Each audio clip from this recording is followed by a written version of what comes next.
Hey, welcome in to the Tuesday Tea with me, Christy, and I am here this week talking to you about Side Hustle, the book, from idea to, and then, like the background's doing its thing. So there's that. All right. So last week, we went over. It's literally a book broken down to 5 weeks. Now, that's one thing I like about it. It's from idea to income in 27 days. So I'm just going to get into it. Week 1 was getting the ideas for your side hustle. Okay. And I love that. So week 2 is broken down, and definitely go back and catch the replay of week 1. You can go over to my, let me put it up here for you. Go over to my YouTube and you can see it over there. Go ahead and subscribe to the YouTube and you can see it over there. Oh, it's not showing up here right now. I want to make sure I show here. This one. Oh, there it is. There it is. And show it. There you go. So you can catch me right down there. There's a YouTube. It's the Christy or the Christy Farmer, because there is more than one of us on YouTube. So this is the Christy Farmer. You can go catch the replay of part 1. And let me tell you what week 1 was about. So it's basically broken down in 5 weeks, which is perfect because I'm doing this in the month of April that has 5 Tuesdays in it. So it was getting your idea. So it's predicting the future. The path from idea to income begins with your answer to important questions. And 27 days from now, what will be different about your life?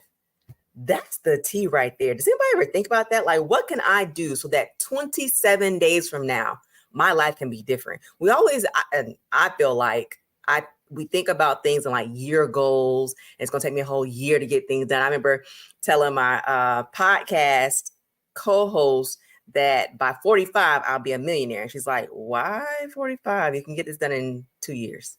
And so it's like, why wait a whole year for your life to change when you can change it in 27 days? And that's what they're saying can happen with the side hustle. That was day 1. I don't want to stick there because we got to get to week 2. Day 2 was learn how money grows on trees. Listen, I can't go into this, but it was tea, okay? Day 3 was brainstorm, borrow, or steal ideas. And this book, I'm going to put the book on here. Let me, because somebody's going to come in and ask, what is the book? And it's called Side Hustle. From ideas to income in 27 days. Now, I know this to be true. I did it. So the business that I've been in for 12 years now, I literally went from an idea to income in 27 days. Like, because I started my business for $299. It came with 120 accessories. And in 30 days, I needed to buy, I had made $1,000. And back then, 12 years ago, that $299 was from my electric bill. I knew the electric bill was going to be due. I got paid once a month as a teacher. I knew the electric bill was going to be due at the end of the month. And so I basically had 27 days to flip it. Put the electric bill into a business, and it had to flip and give me my $299 electric bill money back to pay electric bill plus profit. And I did that in 27 days. So it says, so I'm living proof that this works. Now they have a book for it. I should have written the book.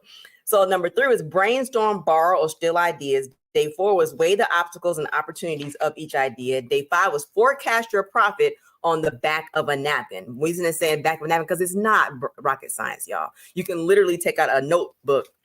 I have a notepad, not a notepad, but what is this thing called? Index card. And as simple as putting it down on an index card. Now, this week, we're talking about selecting your best ideas. So you've putting down all these ideas of what you could make money from. Like, I remember when I was looking for, I literally Googled ways to make an extra $1,000 a month. And when I Googled that, there were different ideas that came up 12 years ago. So one of the things that came up 12 years ago was throwing newspaper. Now, would anybody make any money right now throwing newspapers where you put them in? Y'all remember that? Drop a number 1 in the comments if you remember the newspapers that would be in a plastic sleeve that they would throw at your door. Well, 12 years ago, that was an option for making an extra $1,000 a month. And I didn't take that option because it required you to get up at 4 a.m. And I was like, there's no way I can be in my right mind where I'm waking up at 4 a.m. and then leave to go teach kids all day and then come home and take care of my daughter, which was going to, at 8 years old, she was going to track practice. But we were at the age where we were trying everything. So she was in ballet. She had done karate. She had done taps. Like, she had done everything. And I was doing those things after school. And it was like, there's just no way I can manage. I didn't want to lose me. I didn't want to walk around with an attitude because I was sleepy. So that wasn't an option, but there were other ideas. Some ideas on there 12 years ago was for a side hustle was to do tutoring. And I was like, I'm already with kids all day. I was already doing tutoring, but there was only so many hours of a day. And so I was like, there's only so many kids I could tutor. So then I started being a manager of tutors. So I would schedule tutors to go out tutoring. I would actually go out and find the parents who qualify for the government funding for free tutoring. So they were getting free tutoring, but we were going to be paid by the government. So I would go out in some of the worst. And I look back now, I was like, Chrissy, what were you thinking? I would go out into some of the worst neighborhoods and be knocking on their doors and trying to get their kids signed up for free tutoring so that my tutors had kids to tutor. Then I would go like on a Saturday morning across, I'm thinking about it, I was going across town. So I lived in Decatur, Georgia, and I was driving over to East Point on like Saturday mornings to open up the center that we were doing tutoring. Oh my goodness. Like I just think about all the things that the side hustles I used to do, but it led me, because those skills, excuse me, is what led me to being a 6-figure, 7-figure earner. I'm actually about to drink this water. Hydra 10, shout out to Hydra 10. This water is good too. It's a natural alkaline spring water. And they're going to be providing water for an event that I'm doing, a seminar on solar panels. So they're going to be providing the water, and this water is actually good. So shout out to Hydra 10. Gregory is his name with the Hydra 10 water. And so hustling, I don't think that's a side hustle. I think that's his full-time business, which is dope. But I guarantee you that when you hear of people who have, I guarantee if I ask Gregory, what are some side hustles you did over the years, he'd be able to tell me some of the side hustles he's done over the years that led into his ability to be successful running a business. All right. So continuing what week 2 is about. It is about using your side hustle selector to compare ideas. So this book gives you a side hustle selector. All right. So that's basically giving you the resource on how to pick your side hustle. So like what I did was deciding, okay, not tutoring, done that. Throwing the newspapers wouldn't work with my schedule, not a side hustle for me. And what I ended up finding was a jewelry business, like the jewelry I have on right now, that grew to my full-time business. I found this business. And what I liked about it was, because the problem with tutoring is there's only so many time I have in a day. And so there was no way to make money tutoring without me showing up. Whereas now I could run a tutoring company and schedule tutors without leaving that's a work from home job. I could do that now, but 12 years ago, technology wasn't the way it is now, where we can just do everything online. So I was like, oh, I like the jewelry because I can sell these wherever I am. I was around women every single day at my full-time job as a teacher and as a coach and as assistant principal.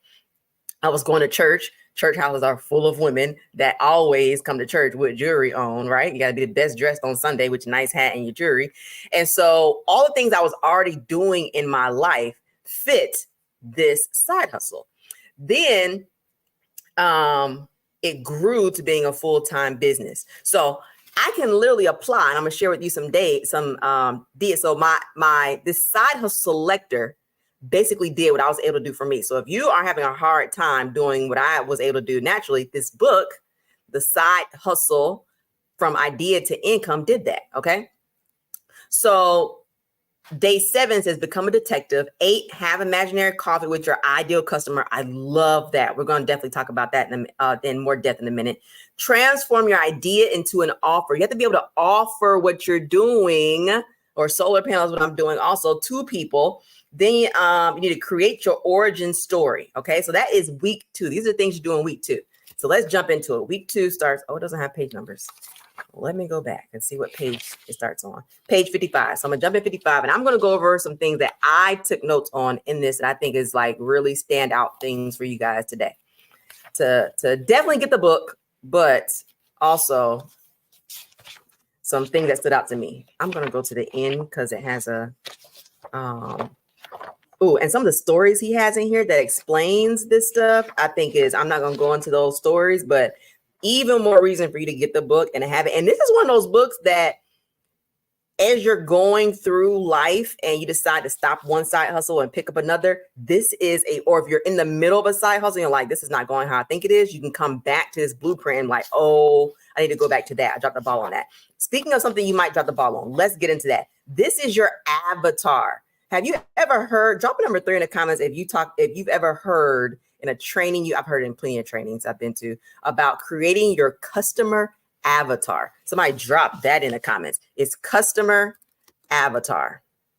All right, I'm gonna put it up here because somebody be like, how you spell customer avatar? No worries, I got it. Customer avatar. Now he used another word for customer avatar. Let me see if I can find it, because I know I underlined it, circled it, and all that great stuff. Let me see if I can find it. What he says is another name for a customer avatar. That's on day 8. So if you guys want to know which day to go to, day 8.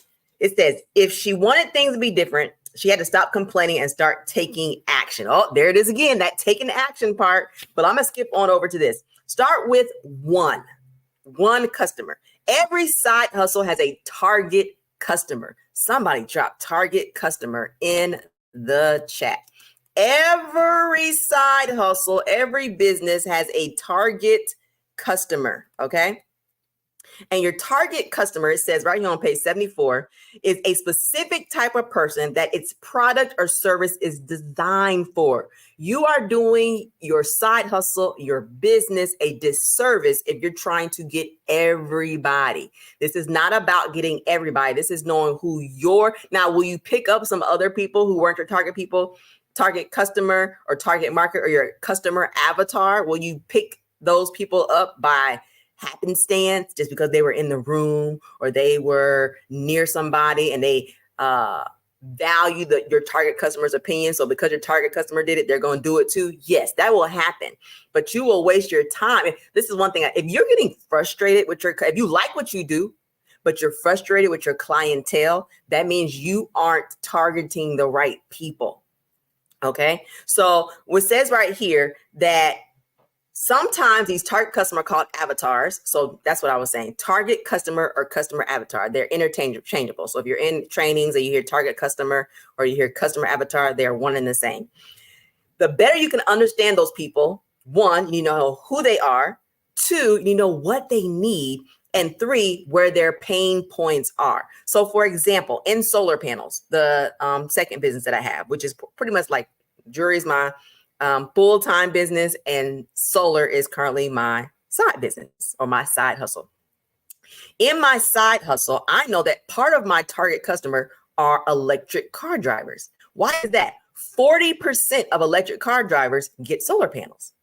So can I go out and talk to everybody? Of course, I can share with everybody. But if I really want to help the customer who wants what I have, like they need it, they desire it, I'm more than likely to get it, I should check and see who are the electric car drivers. Now, I can also, so when I do vending, if I decide to do vending events, or if I decide to put my, it's also who typically buys electric cars. It's people who have a certain level of success. Like you don't see the person who drives a 10-year-old Toyota Corolla going out and getting an electric car, typically not.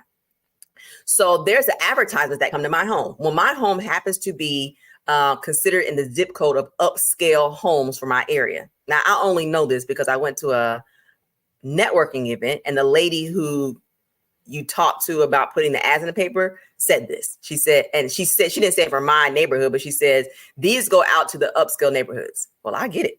It comes in my mailbox. So I'm considered an upscale neighborhood. Well, it's better for me to put my advertisements in what goes to upscale neighborhoods, because who's most likely to have electric cars? People who live in upscale neighborhoods. All right. You're not going to see many. You will see some, but you're not going to see many people in electric cars who live in apartment complexes, because now, of course, we know apartment complexes come in different levels. So there are upscale apartment complexes, and they're more likely to have electric chargers at those upscale apartment complexes, not so much at other apartment complexes that are not going to have electric, because their clientele, the people who are going to rent there, are not buying electric cars. Okay. So all those things let me know about starting with my target customer or my customer avatar. So he goes on to say it's built, he calls this method start with 1. All All right. So you know what side hustle you're going to do. You need to know what your target customer is and start with one. It's built on the key principle that there is one person, whether you call it your avatar or your ideal customer, who desperately needs what you have to offer. Start thinking about that person and focus entirely on serving them. So if you're doing your business on social media, and I think about my customer who purchases jewelry from me, right? It's not an 18-year-old. So when I go post, like I think about what when I go take reels, because I don't make a lot of reels. I go steal reels. I go to YouTube and I steal a reel and I download it into an app called Snaptick or Snack something. And I upload it on my page.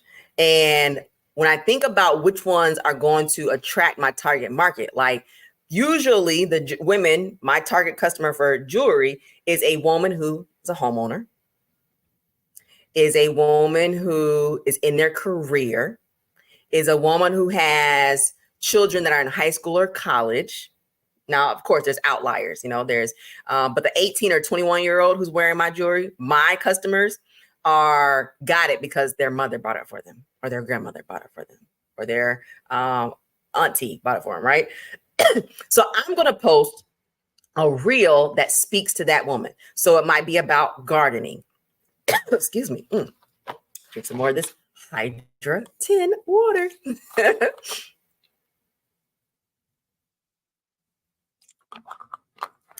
Or it might be, I'm trying to think of what other things did my target woman do.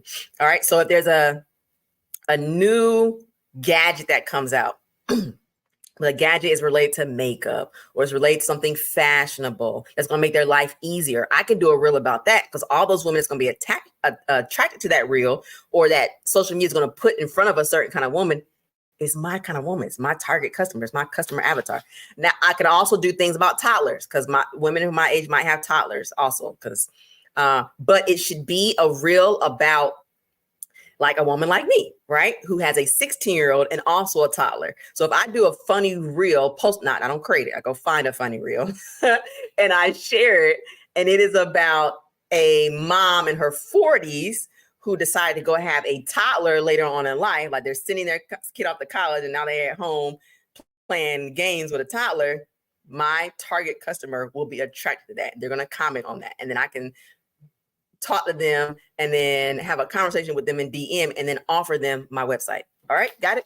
Those are some examples of how it works for me. So it also says go beyond basic demographics. I don't want to stay here too long, but who will your side hustle serve? When I think about the newspaper 12 years ago, homeowners were getting newspaper thrown at their doorsteps, right? So if I wanted to increase, like let's say I got commissioned by increasing the number of people on my route. So then I would my target customer would be a homeowner who wants to read the newspaper. And I had to think about picture that person. So one of the things that says to do in this book, and I've also heard this before in other trainings I've been to, is give your target customer or your customer avatar a name.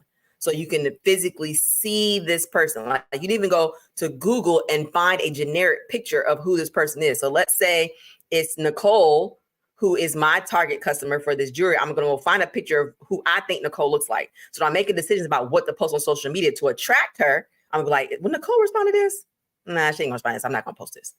Or when I send out emails and newsletters, when Nicole, I'm gonna look at this picture that I pulled up and say, would Nicole respond or click on this inside of my newsletter? Yeah, Nicole would click on that. So let me do that. Or if you're selling cars to middle-aged men who have a life crisis and they want this sports car, then you think to yourself, like, what is Jim gonna want? What would make him open his email, or what would make him stay on the phone call long enough for me to book a one-on-one, like those kind of things. So transfer your idea into an offer. So an offer has three parts, because you want to be able, your target customer, you want to be able to make them an offer they can't resist. So your offer has to have a promise, a pitch, and a price. A promise, a pitch, and a price. I know it's been a while. That's the book I'm reading right here. And this is so good. And what I also like about this book is in the back, in Appendix 2, he even tells you how to create let me see, I think it's Appendix 2, how to validate an idea with $10 in a Facebook account. So how to make an ad for I think it's $5 for 2 days, make an ad and see if like, so let's say you decide, you know what, I'm going to do solar panels. I know who my target person is. Let me put it out there and see if I'm right about my target person. And I've created my, promise, pitch, and my price. So, and he tells you how to write your promise, your pitch, and your price. So the promise is how your hustle will change somebody's life. So if I'm talking about solar panels, how will solar panels change somebody's life, right? It is going to allow their home price to increase by 4%. It will allow them to actually have an end date to paying their electric bill. So once they pay off the solar panels, they don't have to pay for electricity, or if they do, the price of their electricity won't go up, right? It's a set bill, all right? So who would be, how does that change their life? Then the pitch, why should they purchase or sign up now? So for me, the pitch is take advantage of the 30% that the government is giving away. First of all, when you say government giving away money, like they only giving it away for something that they want to happen. All right. They don't want, like, the government will put money in our pockets because they know we're going to spend it. So if they want to boost the economy, then give us $2,000, $3,000, and that money goes back into the economy, because as Americans, we're not keeping it. We're not putting in stocks. We're not going to save it. We're going to spend it. So that's why the government ends up giving us $2,000, $3,000, or say, hey, you know what? We're going to give you some more money so you can spend it. They boost the economy that way. They know what they're doing. The price, what it costs to purchase or sign up, or how to do it. All right. Those are the three things: the promise, the pitch, and the price. So they're telling you in this book on page 82, you got your side hustle. You know what you want to do. You know who your customer is. Let me tell you how to pitch it to them. And let me show you how to use Facebook ads to do it. Come on. Like, there are people who are selling this to you. And I know, because I've been in some of them. I'll usually go to the free one. They don't get me to pay. Who are selling these ideas. Sorry, this little, put it up closer. There it is. Who are selling this idea to you in courses. And you can get it for $30 in a book. The side hustle.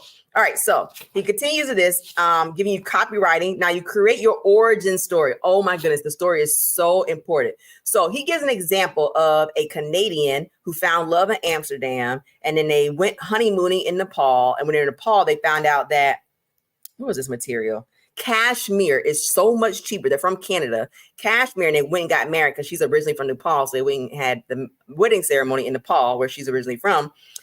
And cashmere was super cheap out there. But they knew that Canadians, you know how cold it gets in Canada, Canadians would buy up these cashmere sweaters, and they would make more profit off of it because they're buying the product for less in Nepal.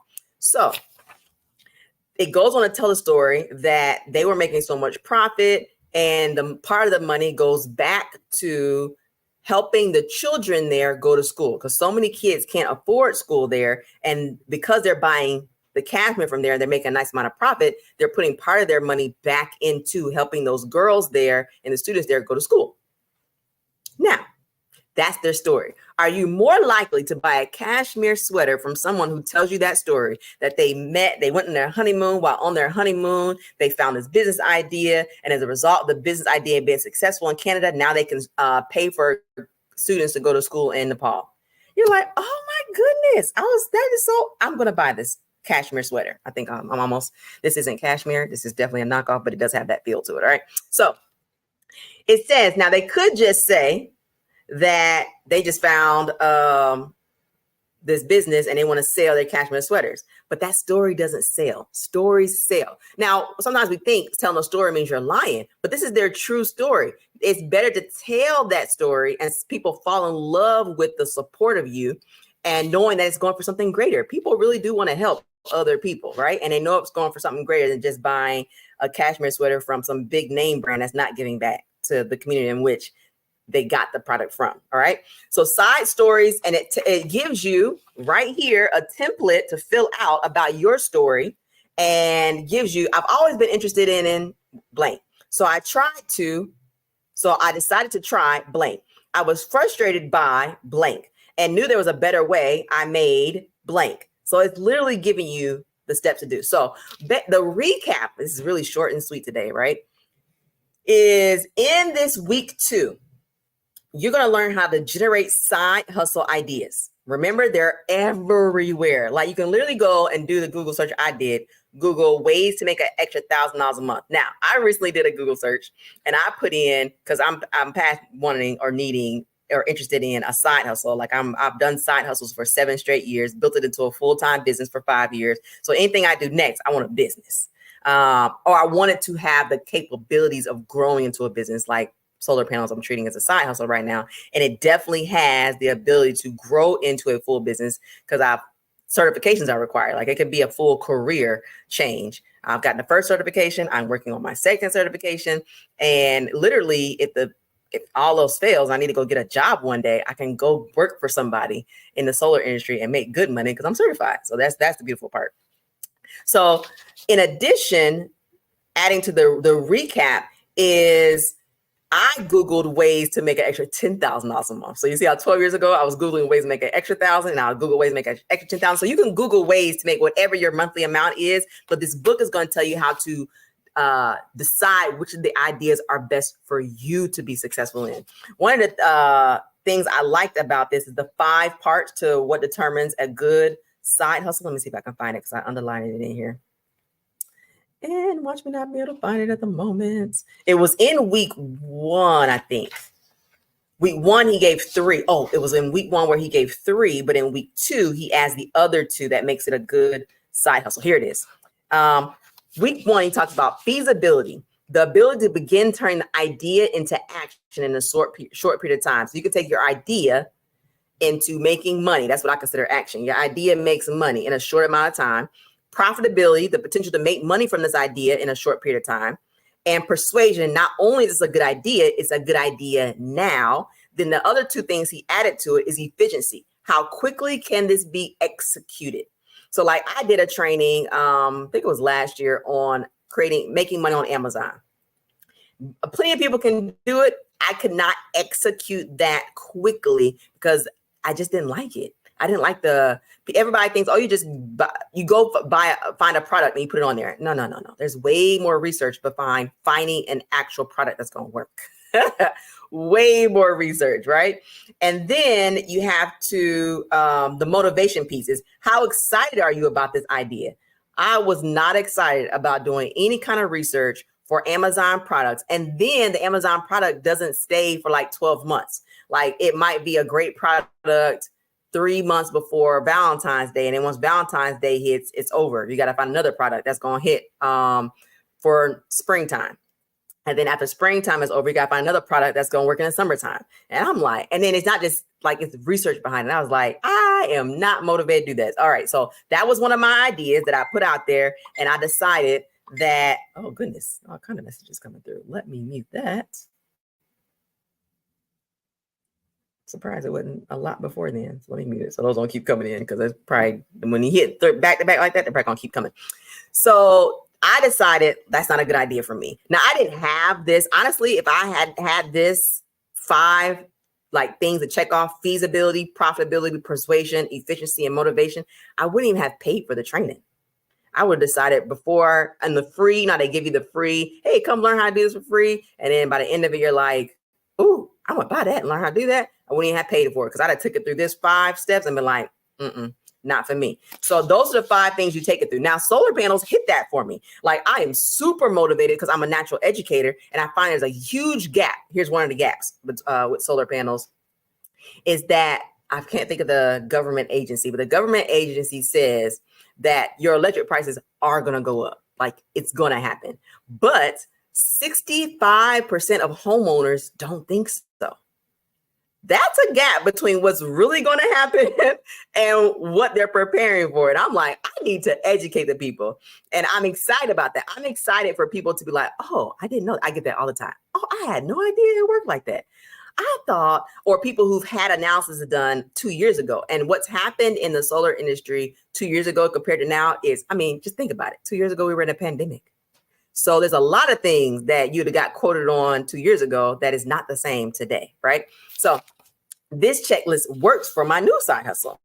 Now, as I'm wrapping up this week 2, things that it talked about that you need to read this chapter and get for yourself is you figured out who your ideal customer is, and crafted an origin story sure to inspire. And finally, you turn your hustle into a full-fledged offer. So in the next section, which is week 3, we'll be talking about, well, what they talk about, and what I'll come in here and summarize and pull some points out, is diving right into doing everything you need to do to get your offer up and running and in motion. So I'm excited. I'm going to get my offer up and running and in motion. I'm going to use the information in the appendix I think I have an idea of who my target market is, who my target customer is, who my customer avatar is. And so I am going to create a $10 ad, and I'm going to write that off for my taxes because it's a business expense. And I'm going to see if the people who actually respond to my promise, and what's the other parts of it?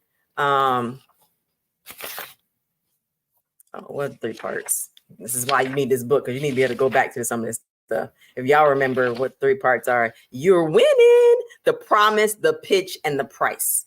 Now, my price is not going to change, although it's the price I talk about in the ad won't change, but it will vary per customer because everybody's customers' electricity usage is different, and everybody's how much sun their roof receives is different. So I can't, people are like, well, about how much it's going to cost? I'm like, I really can't give you about a how much it's going to cost number because I literally have to analyze your current electric usage from your electric bill. And I need to be able to have your address so I can go online and see how much sun coverage you receive. And that's the only way I can give you a ballpark. Like, the numbers vastly vary based on those 2 factors. And those 2 factors are individualized for each person, each homeowner. So there's that.